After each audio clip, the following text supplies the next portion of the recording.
Et bonjour à tous et bienvenue pour votre émission quotidienne concernant les actus NFT, blockchain gaming et métaverse et Web3 de manière plus générale. J'espère que vous allez bien et on est ensemble pour environ 10 minutes pour review toute l'actualité. C'est parti.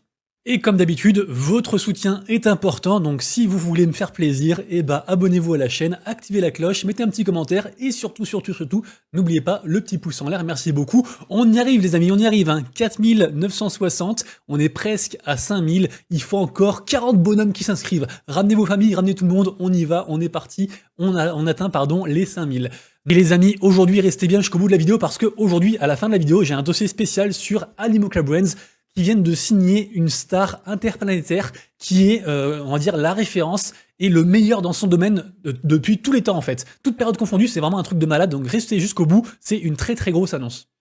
News du jour, aujourd'hui bien sûr, c'est une info de la part de Vitalik Buterin, donc le cofondeur de ETH. Qu'est-ce qu'il nous dit? En fait, il nous livre son analyse personnelle après le crash FTX. Et forcément, quand on le connaît un petit peu, ça arrive avec une panoplie en fait de nouvelles idées, notamment la fameuse du Proof of Reserves. Et donc, pour simplifier, pour synthétiser, qu'est-ce qu'il nous dit? Il nous dit qu'en fait, tous les exchanges en fait ne devraient pas s'appuyer sur des monnaies fiat. Ils devraient en fait fournir des preuves cryptographiques qui montrent que les fonds qu'elles détiennent on-chain sont suffisants pour couvrir leurs responsabilités envers leurs utilisateurs. Et ce qui est plutôt cool, c'est que quand on va sur CoinMarketCap, on se rappelle que Binance avait accepté d'être le premier cobaye en fait des nouvelles technologies qui pourraient, mettre plus de transparence et montrer leurs fonds. Et donc, quand on va sur CoinMarketCap, qu'est-ce qu'on voit? On voit ici une petite encoche, on voit écrit Exchange Reserves Data Available. Et quand on clique dessus, d'ailleurs, on voit aussi, parce que c'est pareil aussi pour KuCoin, si jamais. Et si on clique sur Binance, qu'est-ce qu'on voit? On voit plein d'infos concernant l'exchange qu'on n'avait pas avant, notamment les fameux 65 milliards ici d'assets que détiennent Binance. Donc vraiment une mine d'informations, c'est vraiment chouette. On va vers plus de transparence. Bien sûr, ça reste des trucs centralisés, mais pour moi, on a eu l'autre fois le débat entre centralisation et non, et je trouve que finalement en fait Binance est une excellente porte, peut-être la meilleure porte au niveau pour rentrer en fait dans le Web3 quand on connaît pas trop, pour monsieur et madame tout le monde. Après bien sûr, c'est à chacun de faire sa route et d'aller vers le plus de décentralisation possible si on peut, mais voilà, ça reste un truc mainstream et qui pour moi est essentiel dans l'écosystème, en tout cas actuellement de nos jours. Grosse news également, on a l'arrivée donc de Sui Global, qui est donc la blockchain concurrente directe de la blockchain Aptos, qui est arrivée il y a pas si longtemps que ça. Sui qui est censé annoncer un airdrop dans pas très longtemps. Et en fait, je suis étonné parce que je trouve qu'il y a quand même déjà beaucoup de choses au niveau de cette blockchain-ci, notamment pas mal de trucs au niveau de la GameFi. Donc j'étais assez étonné, je trouve ça assez cool. Il y a aussi pas mal de marketplace aussi au niveau NFT, donc je pense que je suivrai. Si vous avez suivi du coup l'écosystème Sui, je veux bien que vous me le disiez dans les commentaires. Comme ça, à la limite, on prend contact ensemble. Et puis si vous pouvez m'apporter plus d'infos sur cette blockchain-là, ça m'intéresserait parce que je trouve ça grave cool quand il y a un nouvel acteur comme ça qui arrive du coup dans l'écosystème. Le 23, donc demain, il y aura un call très intéressant avec MetaMask, avec le wallet MetaMask, sur du coup les basiques de MetaMask, comment l'utiliser, etc. et ça ira aussi forcément plus loin. En parlant de wallet, on a JP Morgan qui nous annonce qu'ils vont faire leur propre wallet. Donc c'est incroyable parce que JP Morgan, c'est quand même un truc de banque en fait. Donc du coup, qui se lance là-dedans, en plus en période compliquée, au niveau du marché, des incertitudes qu'on connaît. Je trouve ça assez impressionnant, donc vraiment une très bonne nouvelle pour le marché. Bien sûr, le marché, il lui faut plus que ça actuellement pour se relever. Road to 13K, je ne sais pas. Dites-moi dans les commentaires si vous êtes plutôt bearish ou bullish. Moi, je suis plutôt bearish actuellement. Je pense qu'on va avoir un bon rebond, une bonne descente au 13K et qu'après, ça ira beaucoup mieux et que ça va tout assainir. Après, voilà, c'est dur. J'ai perdu beaucoup d'argent, je pense que vous aussi. Donc, on reste ensemble. En tout cas, on se serre les coudes, on se serre les mains. OpenSea, la marketplace numéro 1, qui nous annonce du coup une nouvelle feature, avec du coup une API qui du coup est multi-chain. Donc du coup ça supporte du coup toutes les blockchains en fait EVM, donc du coup ETH compatible, donc vraiment très intéressant. OpenSea qui font vraiment beaucoup de choses et qui veulent pas lâcher le morceau, hein. Ils proposent beaucoup de trucs, c'est vraiment très chouette. La marketplace du côté de Solana, donc Magic Eden, qui nous propose aussi un petit tour d'horizon de ce qui a été fait dernièrement au niveau de son écosystème, et notamment les petits tools qu'ils ont ajouté dernièrement. Donc allez checker ça, il y a pas mal de trucs intéressants, notamment les achats directs, la façon de trier aussi, il y a pas mal de trucs qui ont été sortis comme ça. Forcément, du coup, on a aussi X2Y2, une autre marketplace qui, du coup, dit que ils vont modifier, ils vont faire une grosse mise à jour au niveau du fait de prêter des NFT, en fait.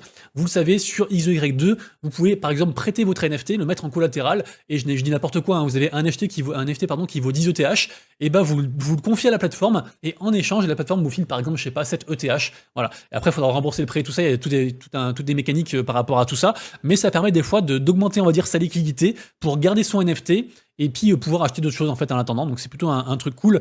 Et voilà pour les marketplaces. Au niveau de Invisible Friends, qui est une grosse collection sur ETH, qui avait fait beaucoup parler, qui avait été un peu décevante d'ailleurs à la sortie du mint parce que ça avait bien retombé, et bah sachez qu'en fait ils vont sortir du coup des œuvres en 3D. Du coup ça arrive demain, le mint, c'est donc demain à 12h PST. Ça va faire un truc comme 21h, je pense, un truc comme ça. Du coup, ce sera une affaire à suivre et ce sera 0,07 ETH, sachant que c'est quand même une très grosse collection. Ils ont fait un partenariat dernièrement avec je sais plus qui, c'est une grosse boîte aussi. Enfin, ils cumulent quand même pas mal de bonnes news. Donc, je pense que c'est une collection à surveiller. Déjà, la collection Origin et en plus, du coup, la seconde qui arrive donc demain 23 novembre. The Winkyverse qui fait un partenariat avec les Schtroumpfs. J'ai trouvé ça plutôt cool. D'ailleurs, si vous le voulez, j'ai regardé un petit peu hier, il y avait un live Twitch avec du coup toute l'équipe de The Winkyverse et puis la commu et tout ça, ils étaient quand même 100 personnes, donc ça intéresse du monde, et ils ont dit plein de trucs super intéressants, notamment du coup ce partenariat avec les Schtroumpfs, partenariat officiel avec les Schtroumpfs, c'est vraiment la collection officielle, et en fait ça s'inscrit dans le cadre de la vente publique de leur land, qui aura lieu donc demain à 18h CET, donc sur le site du coup de Winkyverse ici, et puis voilà, de toute façon en gros c'est un métaverse pour la faire courte, mais c'est un chouette projet que je suis d'ailleurs d'assez près, on va dire ça comme ça. Article très intéressant de la part de realityvirtuelle.com qui nous fait un petit tour d'horizon en fait des 4 principaux acteurs, des plus gros acteurs on va dire au niveau métaverse, à savoir Apple, Microsoft, Google et Meta, et leurs différentes visions du métaverse. Est-ce que c'est de la réalité virtuelle? Est-ce que c'est se mettre dans un ordinateur et puis avec un avatar? Enfin voilà. Donc allez lire ça, c'est assez intéressant. De toute façon, je le répète, mais vous avez tous les liens en description de tout ce que je dis. Il n'y a jamais de conseil d'investissement, juste je vous partage des news, des réflexions, des choses comme ça, puis après vous faites votre boulot, et puis vous me dites si vous kiffez ou s'il y a des trucs à améliorer dans les vidéos, bien sûr, je reste ouvert à vos propositions. Le 28 novembre, du 28 au 4 décembre, du 28 novembre au 4 décembre, pardon, il y aura un gros événement à Miami. Et ce qui est cool, c'est qu'en fait, c'est un gros événement lié à l'art. Vous le savez, l'art a une place très importante au niveau des NFT. Les NFT, ça peut être utilitaire, ça peut être artistique, ça peut être dans le gaming, ça peut être plein de trucs. Mais l'art, c'est vraiment le truc qui donne vraiment une nouvelle dimension aux artistes parce que forcément, pouvoir diffuser son œuvre à travers le monde, avoir des royalties, etc. et tout, c'est tout simplement génial. Et en fait, ce qui est chouette, il faudra vraiment suivre ça parce que du coup, il y aura dans cet événement, il y aura Beeple, il y aura, je sais plus où c'est marqué. Voilà, voilà. Donc il y aura Gary Vee, il y aura Beeple, Kamuni et Amanda Cassette. Donc c'est vraiment des grosses stars. C'est des gens très très influents au niveau de la sphère NFT. Donc c'est vraiment un truc à suivre et on n'est pas à l'abri d'avoir des petites dingueries du coup pendant cet event. Allez, on passe au niveau du top des collections NFT et aujourd'hui la journée est dans le vert au niveau du volume de change, au niveau des ventes sur les NFT, même si au niveau du marché global, tout est en baisse, mais du coup il y a beaucoup de ventes de NFT, donc c'est là qu'il y a des affaires à faire. Et du coup, collection à surveiller aujourd'hui, bien sûr, toujours Pudgy Penguins. Je trouve qu'il cumule des news mais ahurissantes en ce moment. Je trouve la collection sous-évaluée, actuellement à quasiment 3 étages de floor price. Ça a pas trop bougé par rapport aux différentes annonces qu'ils ont faites dernièrement. Donc je pense que c'est un truc à surveiller. Et si ça descend vers 2,50, pourquoi pas se positionner, ça peut être intéressant. Au niveau de la blockchain Solana, c'est toujours les soldes, même si ça l'est un peu moins quand même pour DeGods. Je vous rappelle que DeGods, il y a genre une semaine, 10 jours, c'était à 170 sols. Et là, c'est remonté à 270. Donc du coup, il y avait vraiment des trucs à faire. Je pense qu'il y a encore des trucs à faire, peut-être pas sur DeGods, mais sur des collections comme par exemple Lily, dont on a parlé déjà hier, qui a 9,5 de floor price actuellement, et également aussi sur une collection qui a l'air fort sympathique. Bien sûr, c'est la collection de Orori. Orori, donc le jeu qui ressemble un petit peu à un Dofus sur la blockchain Solana, et qui du coup pâtit très fortement de l'impact de FTX. Tout a drastiquement chuté, et donc il y a peut-être un truc à faire au niveau des achats des Auroréens, enfin des Orori, des persos que vous voyez là, qui vous donnent du coup pas mal d'avantages dans le jeu et qui permettent de jouer au jeu tout simplement. Franchement, je trouve qu'il y a un truc à faire. Après, c'est très très risqué parce que leur budget a été un petit peu entaché et puis ça reste des moves risqués. Mais je trouve qu'il y a un truc à faire au niveau d'Orori. J'adore vraiment ce jeu et je trouve surtout la communauté. La communauté est vraiment très très soudée et vous savez ce qu'on dit, community supérieure à all. En général, voilà, même un projet des fois pourri, la communauté peut le relever. Et du coup, je trouve que là, la commu est vraiment là. Donc, il y a un truc à faire, je pense, sur Orori. Bien sûr, c'est pas un conseil d'investissement. Aujourd'hui, on aura le mint de WinCity, pour ceux que ça intéresse. Donc, c'est un projet immobilier, en gros. Et pour info, si jamais je vous ai noté ça ici, donc ce sera à 18h, si jamais, donc sur leur site. Et si jamais ça coûte 100 balles, et il y aura 900 de supply, donc c'est un autre bien en fait qu'ils mettent en vente.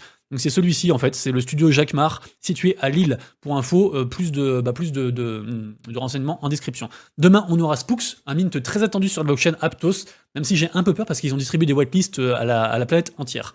Au niveau du token, du gaming et donc des tokens de la GameFi, la journée est forcément dans le rouge puisque tout le marché est dans le rouge, sauf pour ma blockchain préférée, Wax, qui fait un petit plus 3%. Bon, ça mange pas de pain. Au niveau du top tendance, aujourd'hui, on a Titan Arena en premier, donc un espèce de Brawl Star comme ça sur la BSC qui, pardon, qui, je vous le rappelle, est en free-to-play. En 2, on a Honor of Ace, qui est un jeu en bêta, c'est un MMORPG, et c'est porté par les studios Wemix. Donc Wemix, Wemade, Microsoft a aussi investi dedans, donc bon, il y a peut-être un petit truc à faire. En tout cas, ça reste des bons projets, c'est un MMORPG sur mobile, voilà, pour ceux que ça intéresse, lien en description bien entendu. Au niveau du site playtoearn.online, j'ai appris que Blancos Party allait faire un événement demain, avec pas mal de choses à gagner, et que si en plus de ça, vous avez le pass qui coûte 15 balles, et bah vous pouvez gagner encore plus de choses. Donc c'est ça, ce sera à suivre, il y a pas mal de cosmétiques aussi à gagner. Blancos Party, c'est le jeu qui est ici, c'est une sorte de boba, en gros, voilà. En gros, c'est un petit boba. C'est un peu une sorte de Brawl Stars en fait, hein, en vrai aussi. Ça ressemble beaucoup, hein, c'est pas la même vue, mais ça ressemble quand même beaucoup. Projet suivant, on a donc Fancy Birds qui lance le mode joueur contre joueur de Skywars. Je sais pas si ça se voit, mais j'ai oublié de lire la news, du coup j'ai lu la news en même temps que vous ici, voilà. Donc vous irez lire en commentaire, voilà, Fancy Bird. Je crois que c'est un truc un petit peu à la Doodle Jump, non, un truc comme ça, non? Bref. Voilà, on voit le truc là, ouais, c'est ça, ok. Bon, bah voilà, bah apparemment, il y a un truc de PvP qui est sorti, voilà, vous irez voir. J'ai pas plus d'infos que ça, vu que je fais la vidéo en direct, bien entendu. Cointelegraph, j'ai vu toutes les infos dessus, il n'y a plus rien dessus. Ensuite, Star Atlas, événement demain, il y aura un petit Twitter Space sur Star Atlas, donc le 23 à 12 PM EST, donc c'est le soir. Star Atlas, ils sont dans la sauce, du coup, j'aime bien savoir un peu ce qu'ils font, parce que bah, ils tentent des choses pour récolter de l'argent et mener à bien leur projet, mais c'est compliqué pour eux, malheureusement, toujours pareil, à cause de l'impact de FTX. Dans moins de 24 heures, on pourra voter du coup pour le conseil sur Illuvium. Donc du coup, c'est en fait c'est juste le DAO, hein, donc c'est la communauté qui prend ces décisions. C'est un truc très important à faire si vous êtes dans la commune Illuvium. Donc ce sera demain disponible. La marketplace de Stephen, donc qui s'appelle Mohar, qui nous fait un petit Twitter Space qui aura lieu le 24. Et c'est intéressant, pourquoi? Parce que, outre le fait de pouvoir apprendre des choses sur Stephen et sur la marketplace, il y a du token à gagner, il y a quelques dollars à se faire. Donc voilà, 150 dollars d'un côté et puis 50 dollars de l'autre. Donc pourquoi pas aller checker ça et faire un petit billet, bien entendu. Aurori, donc on en a parlé juste avant, je pense que c'est un truc à surveiller. Et donc ils ont fait un thread par rapport à tout ce qui va arriver au niveau des nouvelles mécaniques. Par rapport au jeu, etc. et tout. Donc pareil, allez lire ça. Je trouve que Aurori, voilà, ils continuent de build, ils font des choses, j'ai envie de croire en eux. Et en plus, je m'étais toujours dit que si le prix baissait, je rentrerais dans la communauté. Sauf que là, en fait, le prix a baissé, mais mon wallet a aussi drastiquement baissé. Du coup, j'ai pas de liquidité pour entrer dans des nouveaux projets. Mais vraiment, Aurori, je trouve, voilà, j'aime beaucoup Aurori. Axie Infinity qui s'appelle maintenant donc Axie Origin pour ceux qui ne savent pas. La saison 2 va bientôt commencer avec du coup son lot de nouvelles récompenses. Donc c'est une affaire à suivre. Axie Infinity, ils sont toujours pas morts. Ils distribuent beaucoup d'argent. Ils sont derrière la commu et tout. Donc vraiment un chouette truc. On a un concours d'art au niveau du jeu, enfin de l'écosystème Splinterlands avec toujours pareil des trucs à gagner. Donc si vous êtes un petit peu artiste, renseignez-vous. Il y a toujours un petit truc à faire là-dessus, je trouve. Souvent c'est des NFT ou carrément du token à gagner. Donc allez-y voir, ça ne coûte pas grand-chose de le faire. Un Twitter Space également aussi aujourd'hui, ce soir à 3h du matin. Non, pardon. À 4h, pardon. À 4h. 4h de l'après-midi. Non, pardon. 3h de l'après-midi, on va y arriver. Avec le studio de gaming Myria, qui est un gros studio de gaming, qui ont sorti dernièrement un jeu de farming qui s'appelle Moon quelque chose, mais qui marche pas mal. Au niveau de Sorar, ça m'a fait rire parce qu'apparemment le mec qui est actuellement premier au niveau de la Sorar Global Cup, donc c'est le gros événement que Sorar a fait dernièrement, et c'est un mec qui connaissait rien au foot et au jeu et qui est arrivé juste comme ça pour l'événement et qui pour l'instant est premier. Et je vous rappelle que le jeu est gratuit, ouvert à tout le monde et que du coup les lots sont quand même assez sympas parce que outre plein de NFT à gagner, il y a quand même aussi pas mal de TH à gagner. Vous voyez que le premier va gagner 3 ETH, donc c'est plutôt sympa. Sorar, ils font vraiment des chouettes trucs. Genopet qui nous dévoile un peu sa roadmap, on va dire plus précise, avec pas mal de nouvelles choses qui vont arriver, notamment le fait de pouvoir jouer avec ses pets, avec ses animaux. Genopet, c'est quand même un jeu qui est basé à la fois sur les pets et sur le côté move to earn, donc du coup c'est un truc qui était assez attendu. Donc du coup Genopet, il continue une build, même si bien sûr c'est sur Solana, et du coup tout ce qui est sur Solana, c'est très risqué actuellement. Et voilà, enfin je vous en parlais en intro, et figurez-vous que Animoca Brands, c'est un truc de fou, puisqu'ils viennent de conclure un partenariat avec Limpo, qui est une boîte un petit peu de gaming, qui fait le lien entre les joueurs et l'e-sport, entre guillemets, un peu comme ça, qui a accès Web3, et surtout donc Magnus Carlsen. Magnus Carlsen, les amis, qui c'est juste le meilleur joueur de tous les temps. Voilà, c'est le meilleur. Les gens s'accordent à dire pour que... Ah oui, d'échecs, pardon, je vous ai pas dit. Le meilleur joueur d'échecs de tous les temps. Les gens s'accordent à dire pour que, voilà, il bat amplement les Kasparov, etc. et tout. C'est le meilleur joueur de tous les temps. Il est champion du monde actuellement encore. Franchement, c'est genre le dieu des échecs en fait. Hein. C'est celui qui avait le plus haut elo sur j'arrive pas à parler. J'en perds mes moyens. C'est celui qui avait le plus haut elo, voilà, sur chess.com. Enfin, c'est vraiment une star. Voilà. Apparemment, il toucherait. Je sais pas si c'est vrai, hein, mais j'ai vu qu'il toucherait apparemment 50 millions par mois. un salaire mensuel. Donc je sais pas si c'est vrai, mais voilà, c'est juste une star incroyable. Et donc le partenariat s'inscrit du coup pour le nouveau projet dont j'ai déjà parlé un petit peu déjà, le projet Anichess Game, le projet donc de jeu d'échecs Web3 par Animoca Brands. Et ça va être un truc de fou. Le projet est pas encore disponible, leur Discord est ouvert, je pense qu'il y aura des trucs à faire. Il y a un petit trailer ici pour ceux que ça intéresse. Et Animoca Brands, vraiment, je trouve qu'ils font beaucoup de choses. J'aime beaucoup ce studio. Après, bien sûr, je suis allé voir, ils investissent dans 1 milliard de projets.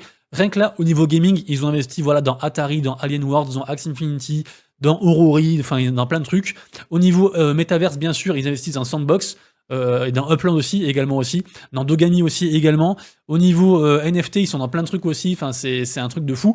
Ils sont aussi investisseurs derrière OpenSea, derrière Metaplex, qui fait la norme Solana, la norme NFT Solana, enfin ils sont dans plein de trucs, ils sont de partout. Donc ça veut pas dire que parce qu'ils sont investis là-dedans, ça va marcher, mais quand même, ils ont les fonds, ils viennent de signer le meilleur joueur d'échecs du monde, de tous les temps. Donc je suis très bullish du coup sur ce projet-là, même si j'aime aussi beaucoup Immortal Games, qui est un gros projet aussi d'échecs, qui est sur Immutable X, si jamais. Animoca Brands qui viennent aussi de faire un partenariat avec OneFootballs, qui est une espèce de, enfin qui est une énorme plateforme, un énorme média en fait au niveau du foot.